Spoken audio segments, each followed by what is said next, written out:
Hi guys, welcome to Aliza vlogs. మనకి ఉదయాన్నే coffee ఒక కప్పు పడకపోతే మనకి తెల్లారదు కదా. కాఫీ ఎలా వస్తుంది, ఎలా తయారవుతుందో మీకు తెలుసా? నేను ఇప్పుడు చూపెడతాను, చూడండి. ఇదేనండి కాఫీ తోట. కాఫీ పువ్వులు కూడా ఇవే. ఫస్ట్ మీకు వీడియోలో వచ్చిందేమో కాఫీ మొగ్గ, ఇది పువ్వులు.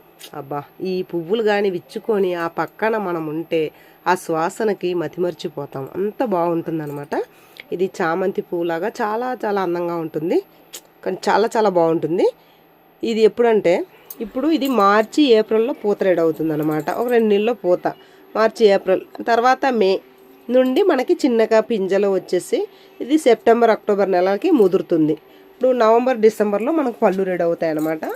అంటే అలాగ అప్పుడు చూడండి, మనకి మార్చి ఏప్రిల్ నుండి స్టార్ట్ అయ్యి మనకి డిసెంబర్ నెలకి మనకి కోతకు వస్తుంది. ఇప్పుడు కాఫీ పళ్ళు పండాయి. దీన్ని ఏరి ఒక ప్లాట్ఫారంలో ఆరబెడతారు, పలచగా ఆరబెడతారు అనమాట. మంచిగా ఎండగానే ఉంటే 20-22 రోజుల్లో ఆరిపోతుంది, మంచిగా ఆరిపోతుంది అనమాట.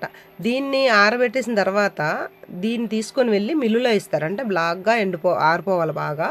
ఇప్పుడు ఈ పళ్ళు అంతా పైన, ఇది పైన తొక్క, ఈ తొక్క ఏమో అలాగ ఆరిన తర్వాత బ్లాక్ వస్తుంది. ఆ బ్లాక్ తొక్క వచ్చిన తర్వాత 20-22 రోజులు పోయాక మన చేతిలో ఇలా పట్టుకొని ఊపితే దాన్ని గలగల సౌండ్ వస్తుంది. ఎలాగంటే మనకి బఠానీ గింజల్ని మనం పట్టుకొని ఊపినప్పుడు ఎలాంటి సౌండ్ వస్తుంది, అలా వస్తుంది. అప్పుడే మనకి కాఫీ బాగా ఆరినట్టు.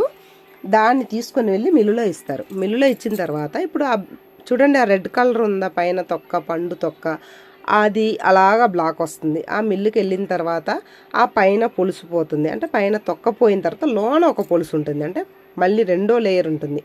ఆ లేయర్ని పార్స్మెంట్ అంటారు.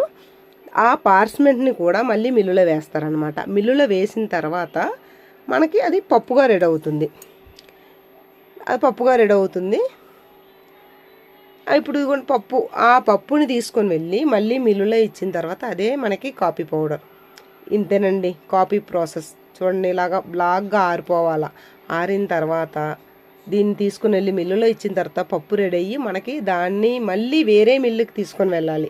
అంటే ఇప్పుడు కాఫీ తయారు చేసే మిల్లు వేరేగా ఉంటుంది, పప్పు తయారు చేసే మిల్లు వేరేగా ఉంటుంది. అంటే కాఫీ పౌడర్ తయారు చేసి ఆడించి ఇచ్చే మిల్లు దగ్గర పట్టుకొని వెళ్ళి ఈ పప్పుని ఇస్తే వాళ్ళు మనకి కాఫీ పౌడర్గా మనకి ఇస్తారు. ఇంతేనండి కాఫీ ప్రాసెస్. అంటే చాలామందికి తెలిసి ఉండొచ్చు, కానీ కొంతమందికి తెలియకపో ఉండొచ్చు. అందుకే నేను ఈ వీడియోస్ పెట్టాను. మీకు నచ్చిందా?